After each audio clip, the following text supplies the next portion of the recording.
Welcome to Black Entrepreneur Blueprint, the #1 podcast and resource for Black entrepreneurs.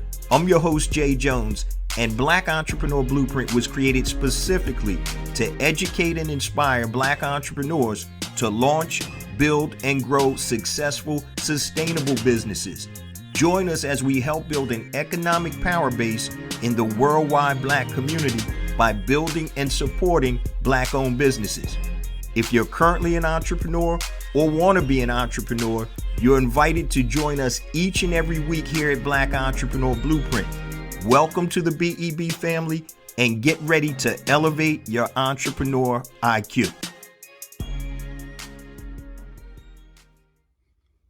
Welcome to the Black Entrepreneur Blueprint, episode number 408. I'm your host, Jay Jones, and today we have another outstanding and informative show in store for you.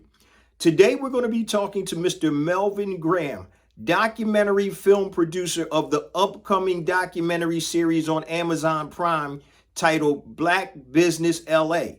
Now, if you heard me talk about BEB in LA, my live event several weeks ago, this is actually the event. So feel free to watch it on YouTube or listen to it on all your major podcast platforms. So if you missed it, you guys can actually see it here. And we had a dynamic conversation with Melvin and his team about Black entrepreneurship, his entrepreneurial journey, and why he felt it necessary to highlight Black businesses in LA. Now, before we get to today's show, I just want to share a few things with the BEB family. First and foremost, I want to welcome all first-time listeners to Black Entrepreneur Blueprint. Welcome to the BEB family. Please stick around until the end of today's broadcast, and I'm going to share all my social media contact information and resource links, such as the link to my new book, A New Black Wall Street, Circulating the Black Dollar Worldwide by Building Successful E-Commerce Businesses. Also, 2 platforms I've created to help circulate dollars in the worldwide Black economy, BeSmartBuyBlack.com and HireBlackFreelancers.com. Also, don't forget my new rebranded, rebooted BEBAcademy.com. Get 3 days free access to the Academy, and you'll get all the entrepreneurial resources you'll need to build your business, BEBAcademy.com. And today's show is actually sponsored by PodcasterWeekly.com, the newsletter. So if you're interested in building a 6-figure podcast and you need the resources and information to do so, go to podcasterweekly.com and subscribe to their free newsletter. Now, let's get ready for today's show, and make sure you watch it on YouTube also, because we had a great time in LA. So the next minute or so of the podcast is the trailer for Black Business LA. So if you're watching on YouTube, you can watch the trailer. If you're listening on any of the major podcast platforms, you'll be listening to the trailer of Black Business LA. Then we jump right into the interview. According to the LA Times, the U.S. saw a boom in Black entrepreneurs last year,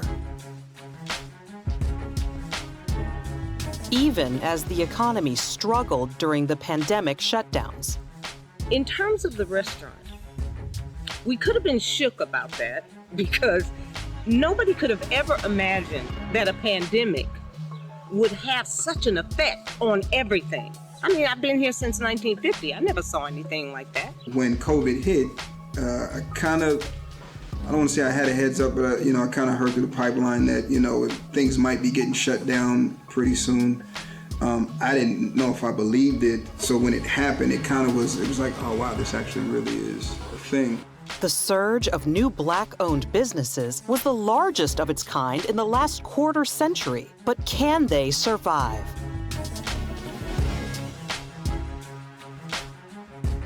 When we can control the money within our community, when we can control how those monies are recycled, that's how we're able to continue to build even more businesses. We have to give a Black business the benefit of the doubt, because if you compare them to a white business who's totally financed, go to the bank and they get all the money they need, their business is probably going to run a little better than another business who was short of money.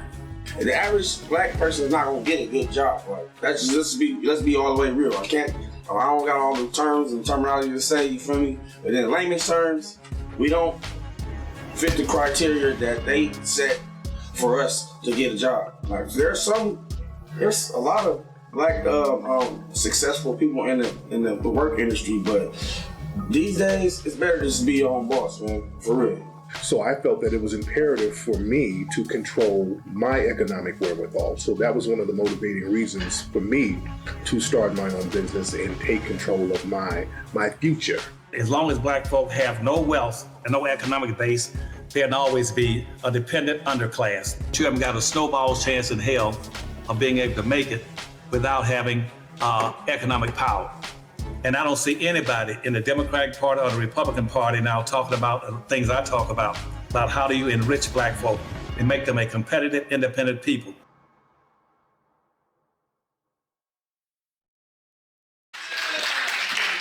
First and foremost, I want to thank everybody for coming out to BEB Live in LA.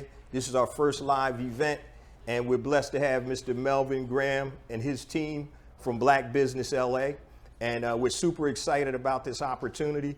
And what we're going to do today, just to lay the framework, we're going to interview Melvin here. We're going to do a Q&A afterwards. So any questions that you have for Melvin about his film, his entrepreneurial journey, any questions about my entrepreneurial journey, business, your business, or whatever, please feel free to ask. It's an open forum. It's nothing but family here. And we're super excited that you guys came out to allow us to share Melvin's story.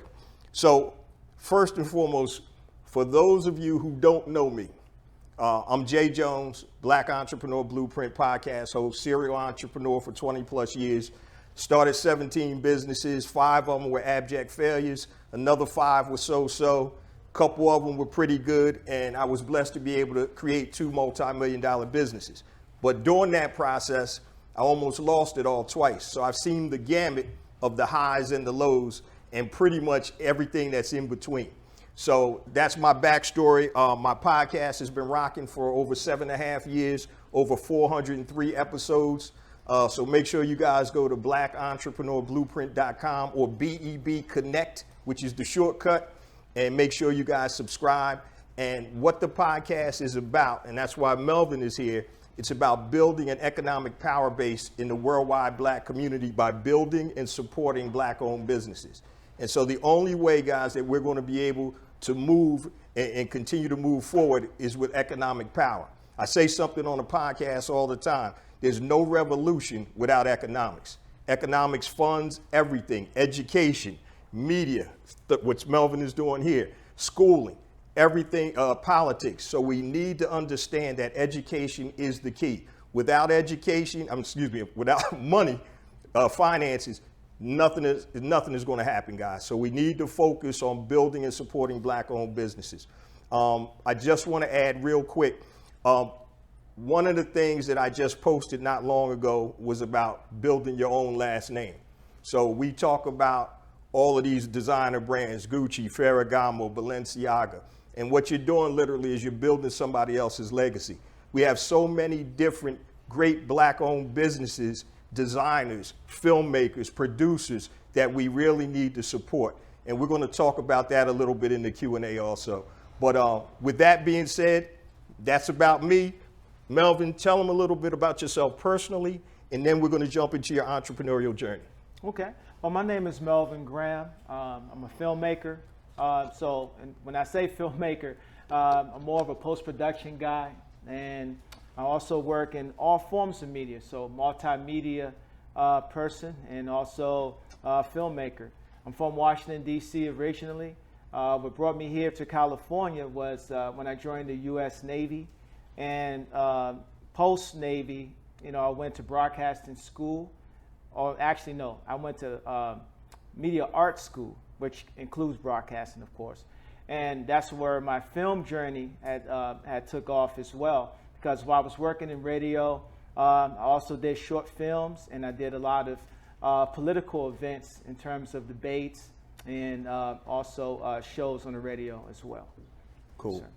Now, I wanted to ask you, is this your first foray into entrepreneurship, or did you do something prior to this? Actually, I had 2 businesses prior to having the one that I have now, Rental Squad Industries, LLC. I had a production company prior called Mental Scope Productions, Okay. which I did with a couple of college buddies. And one thing that a lot of filmmakers and mainly production companies run into is capital. Right. It's having enough capital to get it going and get it off the ground. But despite that part, we did a few good projects, but ultimately we end up dissolving it because, like I said, lack of capital can sometimes create blockades that are unexpected. Right. What was your second business? You mentioned two. My second, and I had another one called iFilm Media, Okay. in which I was encompassing all my skill sets from radio to film. Okay. Yes, sir. All right. Now, I want the light bulb to go off real quick, guys. Melvin just talked about two businesses prior to Render Squad. Right. So my question to you is, what made you continue to move forward after those two businesses stalled out? Believe it or not, I listened to your podcast. And Oh, man. when I say hard times, I was going through hard times. I was literally picking up trash by the border in a place called San Isidro, right in San Diego. I was doing like labor-ready jobs, contract jobs, because I pretty much gave up on, my entrepreneurial journey, or business journey, that is. And so I was just taking jobs, just trying to, make ends meet. And so one time I was picking up trash. I was really hating life at the time. And I was listening to your podcast, and you talked about not giving up. You talked about, we go through so much as entrepreneurs in terms of, trying to get investors and things of that nature.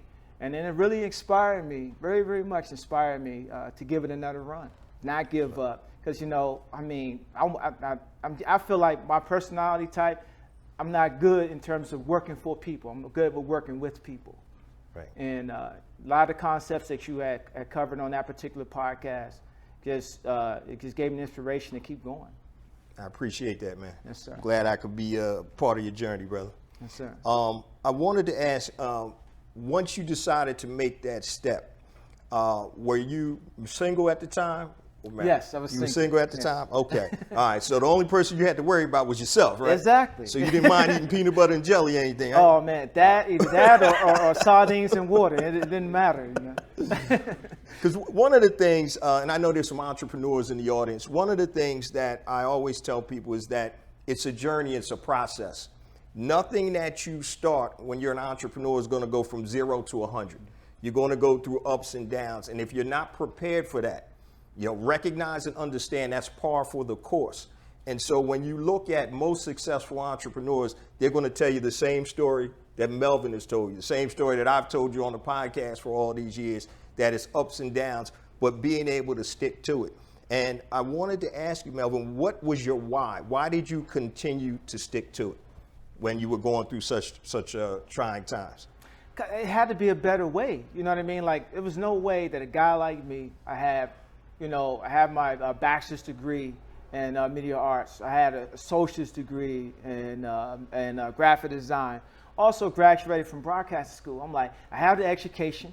I also have the hands-on experience too. I just knew it was a matter of time. But like I said, the things you covered on that podcast, should I say, reassured that I was doing the right thing in terms of giving it another shot. Because most people just give up and then they just get a 9 to 5 and that's pretty much their career path. But me, I knew there was more. Well, nah, that's powerful. Right. A lot of times, guys, we'll get confirmation from places. Be open to the things that you hear, the people you talk to, the signs that you get. Because when you're down at your lowest, many times you'll get confirmation that, you know what, I need to continue to move forward. I need to get this done.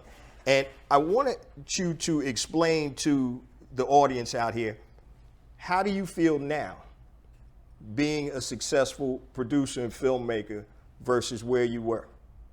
Can you explain that to people, how that feels? Honestly, and I'm not, and some people say I'm not capping or making this up, but I'm living a dream in a way. I'm here, I'm here in Los Angeles. Didn't think I would make it here,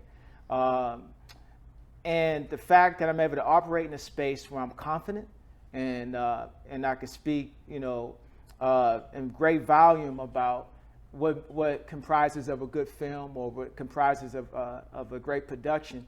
I know I'm at home. I know I'm finally living my purpose, and then to to have this project, documentary series, Black Business LA, and to be able to talk about Black economics and showcasing Black businesses who gone through the same journeys as us.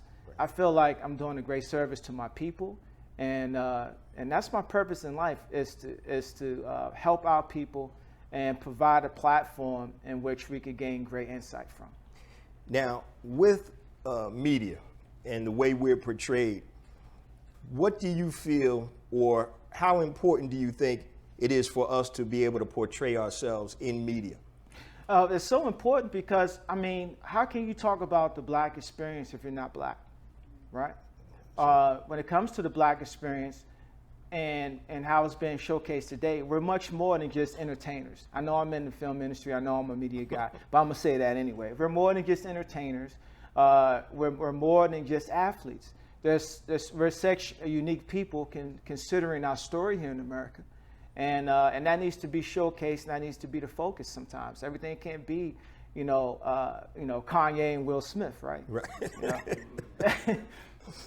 And don't think about it, all right? Don't nobody come up here and don't even think about it. We got our peoples out here now. Right. So, but that makes sense. You mentioned earlier about financing. Right. So with this project, and we're going to jump into the scope of this project, sure.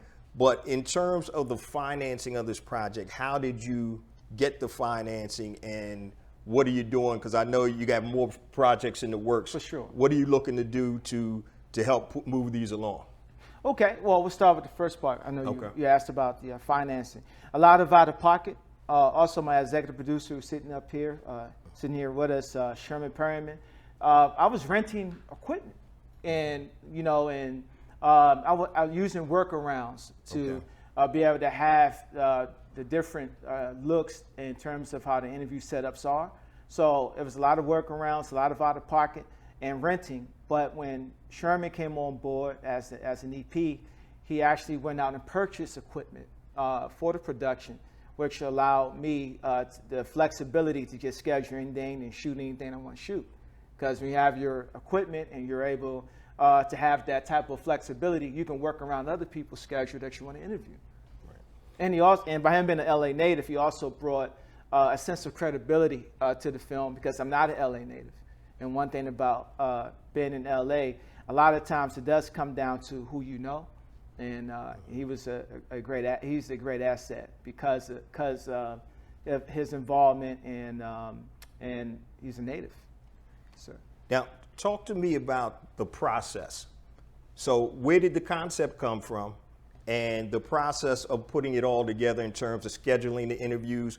Who did you decide to reach out to and why, and things of that nature? So if you could just start on where the concept came from. Okay. The concept, well, my wife and I, we were heavily involved in, should I say, in a lot of Black empowerment movements. One we worked with was ADOS. One other one that we have right here, that's going on right now, FBA, Foundation of Black Americans. So we've always been on the forefront for Black empowerment, be it reparations, be it just us progressing and forming a sense of code in how we can better our economic situation. So that had a great deal to do with the inspiration. Also, Dr. Claude Anderson as well, and a lot of his work with the Powernomics. And then just seeing, being here in LA and seeing what Black LA was and where we are now. And it started there. Well, my wife and I, we go to Leimert Park all the time and support Black businesses there, right? One of the problems is, though those Black businesses in Leimert Park exist and they're there, there's not a lot of ownership. So at any brink of the moment, they can be bought out, right? And so the whole idea of Black people having sustainable businesses that they own was a great inspiration too. Okay. Now, in terms of the series, because it's not just one documentary, it's actually a series. It's a series. How many entrepreneurs have you interviewed for the series? Over 30. Over 30? Over 30. Okay. I want to say about 38 Black businesses total, but I'm just going to give a rough figure there. Over 30. Okay. And they all have various different stories, considering the industries that they're in. Okay. What made you decide to pick these specific businesses? Was it access to the possible business owners, or did you seek out specific business owners to be able to put them in your documentary? Well, I mean, my scope was real small originally. Like I said, with my wife and I been avid supporters of Leimert Park, I was going to keep it there and just do a film in Leimert Park. However, when Sherman came on board, and then one of our other producers, Dominique Scoggins, came on board, the scope sort of widened because now we were able to reach out to, say, Kathy Nicholas. Kathy Nicholas. She's the granddaughter of the Nicholas brothers, the tap dancers. Tap dancers. Yeah. So her, Sherman knew quite a few people that we can interview, like Free Ray Rick. Like in the video we just watched with Lloyd Muhammad. So when the scope started to broaden more, that there was just more than just Leimert Park, more than just the Crenshaw district. Next thing you know, we're in Santa Monica. We're in the Valley, and of course we reached out to Tariq Nasheed. He came on board and did an interview with us too. So once the scope started to broaden, I knew it couldn't just be a film; it had to be a documentary series. Right. Yeah. Nah, that makes a lot of sense, man. In terms of filmmaking, well, let's go back to the financing. Okay. So right now, I know you have big plans, not just Black Business LA. Mm-hmm. When we talked off air, you talked about taking it to different areas around the country, maybe even the world. Who knows what's going to happen? Right. Hey, you never know, bro. Yes, sir. So in terms of being able to finance that, what are you looking, or how are you trying to do that? Well, we have a Indiegogo campaign, in which we're looking to raise funding there. And that's important because though Black Business LA is a concept designed specifically for Los Angeles, the whole fact that we have the simple fact that we have Black businesses across America, this simply means that the concept is broader than just LA. We can do a Black business in Chicago, we can do a Black business in Louisiana or Atlanta or Philly, or where I'm from, or Washington, D.C. But for that to happen, we definitely need that type of support on the funding end, so we can have this content. Because, like I said, it could be more people that was like me, who heard someone like you, who were on the entrepreneurial journey, who just need that little push, that little bit of inspiration. And to have a series like this would inspire the youth to go out and, should I say, become entrepreneurs and, should I say, develop their skill sets to a point to where they feel comfortable selling what they can do. Right. Yes, sir. That makes a lot of sense, brother. In terms of your 3-year and 5-year goals, what goals have you set for yourself and your company for those terms? Well, by Render Squad Industries being a multimedia company that's very proficient in post-production, I'm looking to do a great multitude of projects. One, we like to take the Black Business LA concept and make that a, should I say, national concept. Also, there's other genres that I want to dabble in. There's a lot of dramas and action things that I want to do, and that are in the works as well. So the next 3 years, I just want to have a nice catalog of different genres of film and shows. Yes, sir. So do you want to just stick to documentary, or you're going to go?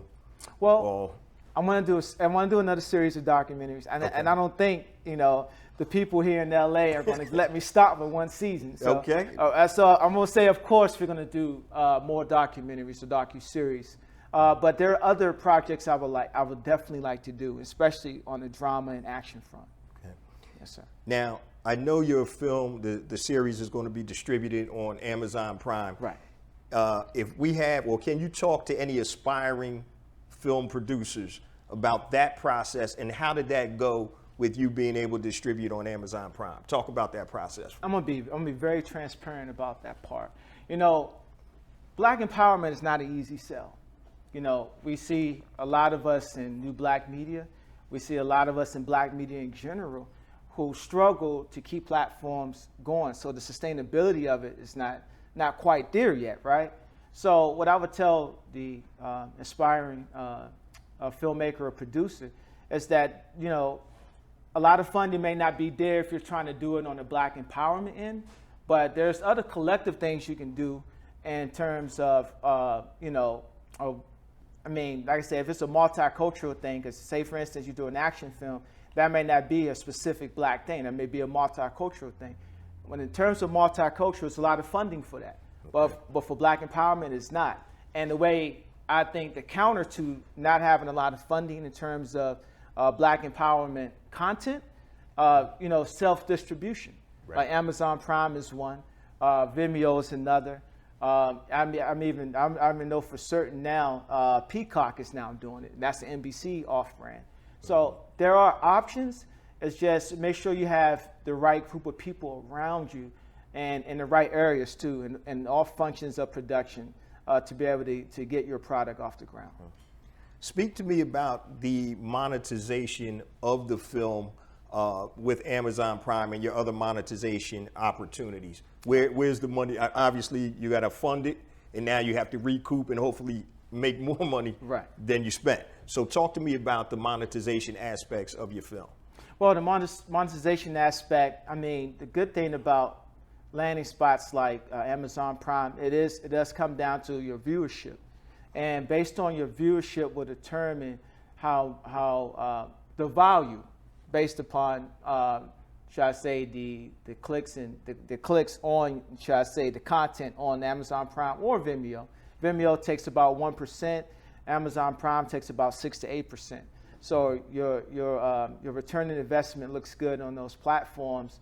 However, once again, the self-marketing aspect of it is going to play the key role there. Right. Because if you're not able to market efficiently, then you don't have, that's going to hurt your viewership. And you need that viewership. And just and to break this down into a more visual aspect, it's like, for instance, if my film or any product I have in terms of media or film is shown in a movie theater, those tickets are going to determine, how well it did or how bad it did, whatever the case may be. So it's the same concept on a streaming platform when we look at, the metrics. Right. Yes, sir. So can you break down, and I'm just curious about this, so if I put a documentary or a film on Amazon Prime, how do I get paid, or what are the metrics behind that? So based on the number of sales, do you get X percent of the actual sale price of the movie, or how does that work? Yeah, it's all broken down by percentages. Okay. Actually. And so I know this I don't know. Mm-hmm. However, I'm going to go by the same model I'll just do it this way. So it's like on Vimeo, every month they will, shall I say, disperse funds to your production company based upon the metrics, and that's done on a monthly type deal. Okay. However, like I said, the self-marketing aspect is on you. Gotcha. So the legwork, it's a lot of legwork. It's just a lot of legwork on the marketing end to get those numbers to be in the positive, so you can see return on investment. So I want everybody to be cognizant of this. So when we got the fire stick, the broken fire stick, right? That doesn't help brothers like this, right? No. But one of the things that we have to do is start supporting our businesses, and you really do that by Hip Pocket National. I talk about a lot of times, and I don't want to digress, but I just think this is very important. I talk about a lot of times where we'll nitpick about pricing when it comes to a black-owned business. And sometimes the reason that a black-owned business may be selling the same product at the higher prices, they may not have the group buying power to be able to purchase it at a lower level where they then can sell it at this rate. And a real-life example is I was talking to a brother that owns a corner store in North Philadelphia. And right across the street is an Asian store. And in that store, the Asian community in Philadelphia, they use a co-op group. So when they buy wrap snacks or whatever, they're buying wrap snacks for 15, 20 cents less than the brother that's buying by himself. And so when the brother sells his for 20 cents higher, and people are like, oh, he's just trying to get us, that's not the point. The reason is that, number one, we're not working collaboratively, so he should really be working with other people, other small business owners to buy collectively. But another thing is, I guarantee you that if those two stores are sitting there that sell the same thing, and the Asian store had higher prices, every Asian person would still go to that store. They wouldn't go to the brother store, because they know that they understand the importance of economics and supporting each other. And so we need to support each other, even though it may cost a little more. So we don't mind when we spend money, once again, on certain brands, because that, quote unquote, gives us status. But there's all types of black designers, black filmmakers, black business owners that need our support. And once again, the only way, guys, that we're going to continue to move forward and progress as a people is by supporting black filmmakers like Melvin, black business owners like there's many in the audience out here today. And we have to be intentional when we do this. It's not about, I'm not thinking about it. Let's start being intentional in where we spend our money, weaponizing our dollars, not in a negative way. Weapons can be used for defense also. So you want to weaponize our dollars and focus them and take the time. I guarantee if I took a poll of everybody in here and I asked if you shop online, I guarantee 100% of the people will raise their hands. So just as simple as we have this supercomputer right here, we can go and we can buy and rent Melvin's film. We can go buy products and services from black-owned companies, but we have to be intentional about it. And I didn't want to go on a diatribe, but I just wanted to put forth the impact that this can do for our businesses. So as opposed to this brother not being able to get this film out because we're not supporting him, that's a travesty. So that's the stuff that we need to really focus on, man. And I think that it's imperative that we do that. One of the things, man, in terms of marketing, you touched on that real quick, because the only way that you're going to make money and continue to be able to move forward is by marketing. What are some of the things that you've done to market your project right now? One, I brought on a publicist, and you spoke to her. Her name is H. Harvey. Yep. And one of the things she's been very adamant about is presence, and using every single social media platform to showcase content. And that has helped with the marketing, and also just being as visible and transparent as possible. Like me, I'm a type of guy that like to sit behind the camera, edit my content, and go about my day. That's what I like to do. However, when I, having Harvey on board, she's pushed me to go out and do interviews. She's pushed me to go out and should I say, speak on platforms that I normally would just listen to and not necessarily participate in terms of being a guest on. And that has helped quite a bit. The visibility and being able to market the trailer the way we've been able to. Right. So, yeah, content consistency on every social media platform, and not being afraid to go public and speak about the project. Yeah, one of the things, and I was telling Melvin while we were speaking before, I get a lot of people in black-owned businesses that reach out to me. And when I saw the title on the email, Black Business LA, I'm like, all right, it looks all right. I get that all day, every day, can you help promote my stuff? But I clicked on the trailer. And when I clicked on the trailer, I'm like, yo, this dude is serious, right? This isn't somebody walking around, with their, not that you can't film on iPhones, because you can. Yeah, not that he wasn't walking around flipping to himself, flipping the business. It was professional. Right. And when I saw that, I'm like, yo, I need to talk to this cat. And it was just so crazy that once we started talking, he was like, yeah, man, I listened to the show, blah, blah, blah. And it was just, that was a sign. Like I talked about, sometimes you have to listen to the signs. There's signs and there's confirmation out there. And so people who are struggling right now with your businesses and things like that, just keep your mind open and continue to move forward. But it was just so crazy that the professionalism in that trailer and how they approached me was the difference between me like, yeah, all right, get out of here, shutting him down. But no, I mean, it's real, because when you get a lot of stuff out there, so being able to have that professionalism in your marketing and your content. So any of the BEB family members in here, I've been talking about my new website, right? And so my other website was total garbage. And I had a PR person tell me, she said, yeah, your front end is great, but your back end is garbage. You can't do anything with this, right? So just being able to be aligned, and if you're in your business or in business, make sure everything is professional and aligned. And so that was something in terms of marketing I think that's going to get you a long way because that trailer is hot, man. And you have 2 trailers, don't you? Well, we have 2. Well, I'd say 1 trailer and 1 promotional video, and we have a couple of more promos coming out too. Okay.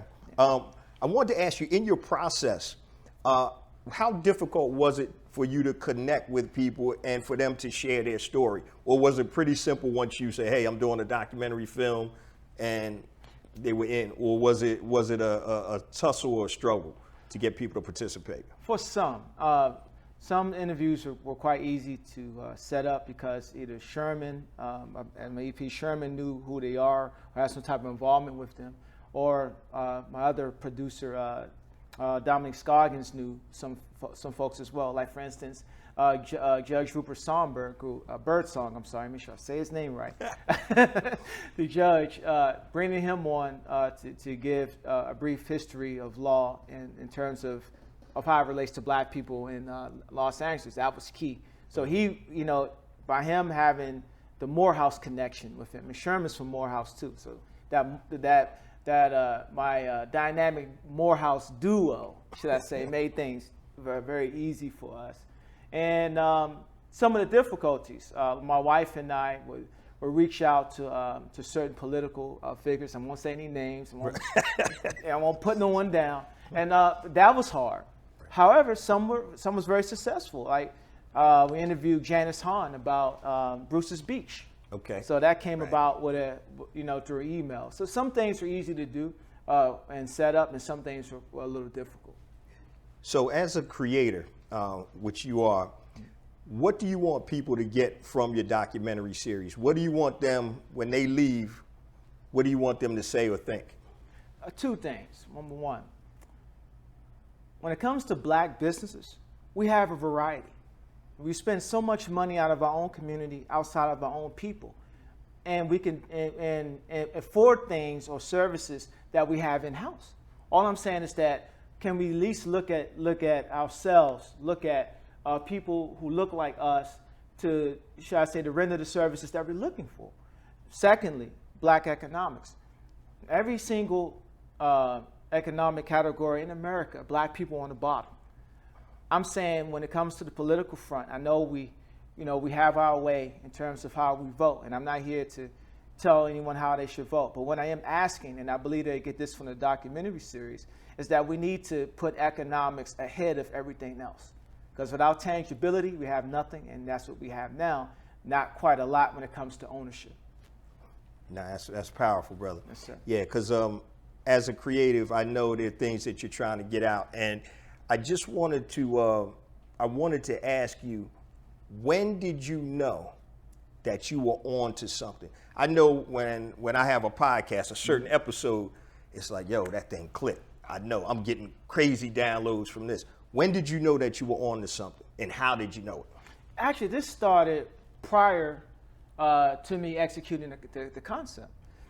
One time I was in Leimert Park, and I give this company a shout out. Hot and Cool, right there in Leimert Park. It's a nice cafe. You guys should check it out since you're here in LA. What happened there? Gavin Newsom, the governor, Gavin Newsom was there, and this is during the time, during the height of the pandemic, and we were filming during the height of the pandemic as well. And I walked into the cafe, and I was like, man, this is Governor Gavin Newsom. He's here. The Fox people were there, whatnot. So what I did is went in my trunk, got my camera, and I didn't have, what I have now, but at the time I had my camera. And I went in there and I asked the governor a question, and we started talking about, because during the time there was riots here in LA because of the George Floyd situation. And I went in there and we had a brief convo about George Floyd and some of the, should I say, things that the local government promised black people in LA or in California. And so I just asked a strong question. I said, so what about reparations? and he went into his soliloquy and political jargon. I'll leave it at that. And I knew then, I said, gotta talk about black economics. It's time for a documentary. We focused on black businesses and economics. So that was a spark. It was a spark. So Now, did you get also confirmation when you started reaching out to the potential business owners? Yes, Yeah. Okay. that as well. And, my wife as well. I mean, one morning I wake up in the morning and my wife and I were doing our talks in bed, and I was told, I said, Black Business LA. I think that has a good ring to it. And I also believe the businesses that we associate with now, because one of the first things we do, every time we go out and buy certain products, we look for Black businesses, right? And so it just felt like the right thing to do to document something like that. Right. Yes, sir. That makes sense. We're going to do the Q&A shortly, so get your questions up, guys. I just want to close with a couple of more questions for you real quick. Yes, sir. The first one is there anything that I neglected to ask you that you think that the audience needs to hear? No, I think we're fine because we're staying within the confines of the documentary series. And if they have questions, if it's something I'm not saying, I'm quite sure they're going to ask me. Okay. Yes, sir. And the last question, you're on camera now, you're on the spot, all right? If you had the opportunity to have a conversation with one person, living or dead, who would it be and why? Can I name more than one person, or I'm only stuck with one? You stuck with one, bro. All right, man. This is a lot of people, man. Yeah.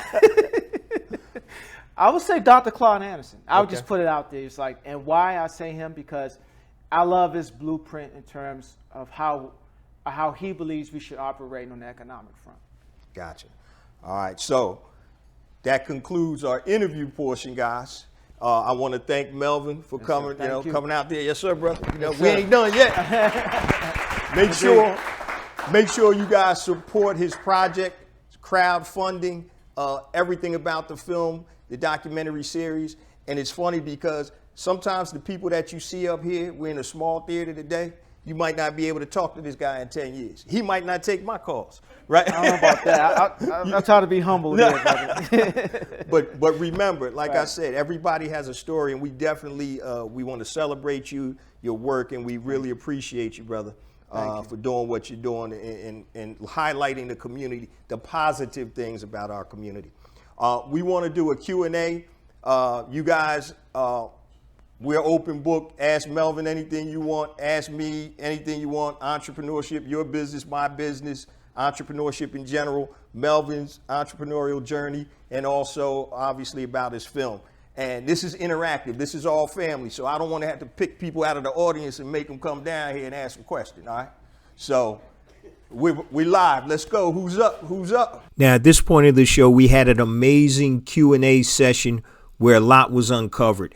It's funny because when I go speak live, a lot of times the Q&A session is the most impactful portion of the session. So what I wanted to do was to split this up into the actual interview and the Q&A. So if you're watching this on YouTube, click the link below to go ahead and watch the Q&A session. If you're listening to this on audio on one of your major podcast platforms, just go into the show description and click the link for the actual Q&A session so you can listen to that. Great information was given in that session by Melvin and myself, and we had some amazing questions. So make sure that you check that out also.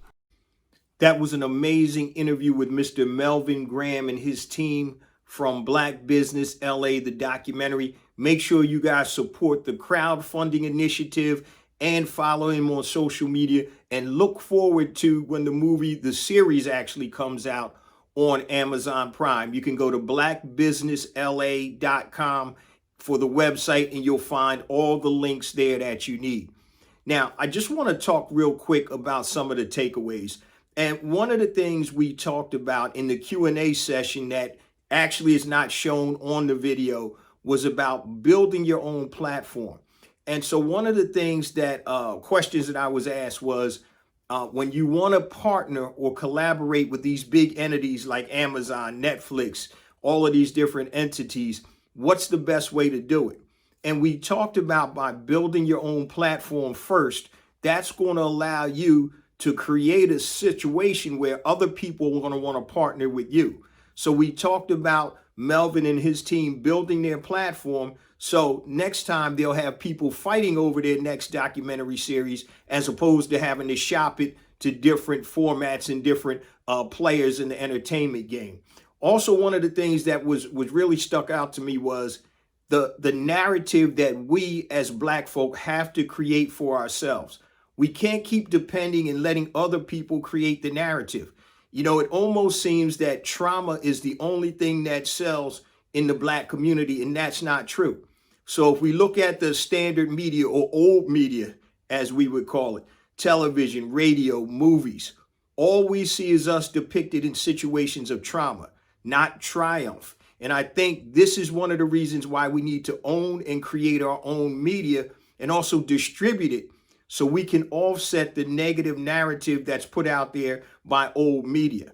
And so this is one of the things that Melvin and I talked about during the interview, and how and why it's so important for us to support projects like this, positive things, things that bring light, things that show us in a positive situation and in a positive light. So please make sure you guys go to blackbusinessla.com, support my brother and his team and what they're trying to do, because without that support, especially from us, you know, we're not going to be able to keep bringing you these types of projects from some of our most creative minds in the Black community. So definitely support that.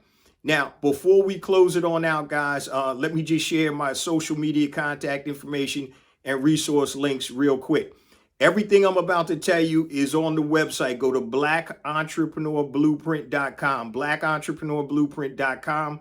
You can take the shortcut and go to bebconnect.com. But here we go. So anything long, guys, hit me on my email, jjones@blackentrepreneurBlueprint.com. Anything long.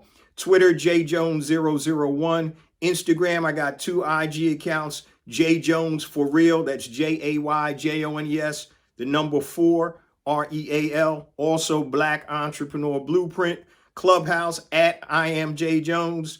LinkedIn, J Jones, Black Entrepreneur Blueprint. What else is there? Facebook. Yep, Facebook, Black Entrepreneur Blueprint. Now, in terms of all of my content and resources, now, I mentioned at the top of the show my new book, A New Black Wall Street, Circulating the Black Dollar Worldwide by Building Successful E-Commerce Businesses. So if you're interested in building a successful, sustainable e-commerce business, go to anewblackwallstreet.com. Pick yourself up a copy, $14.95 for the print version, $9.95 for the digital version. I also mentioned at the top of the show 2 platforms I've created to help circulate dollars in the worldwide Black community, and they're free to use, family. The first one is BeSmartByBlack.com. If you are a Black product producer and you want to sell your products to Black consumers, upload your information to BeSmartByBlack.com and connect and sell with Black consumers worldwide. Now, if you're a freelancer, I didn't forget about you. If you do anything on Fiverr or freelancer.com, go to hireblackfreelancers.com, HIRE, blackfreelancers.com, upload your information. And once again, you can connect with Black consumers and Black business owners that want to hire Black freelancers. Now, I also mentioned at the top of the show, BEBacademy.com. So if you want to level up your entrepreneur IQ, and you need help with, be it financing, marketing, e-commerce, how to set up your business, the Academy is an online portal that has all types of resources, tools, online courses, and masterclasses to help you level up your entrepreneur IQ.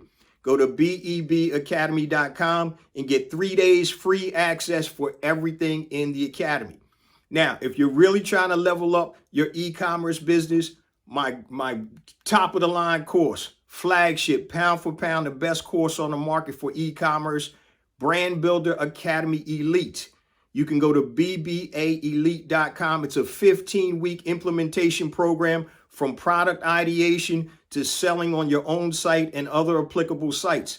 And it doesn't matter if you're trying to start an e-commerce brand with physical products or digital products. So make sure you go to BBAElite.com. Once again, guys, all of this information is on the website, blackentrepreneurBlueprint.com. When you go to the website, click the Learn button, and you'll have different tabs. So it'll help you learn and find resources on things such as mindset, strategy, scaling your business, e-commerce, and other important resources that you need to grow your business. Now, we're about to close on out. And like I say, each and every week, guys, we get more and more downloads because of you, the BEB family.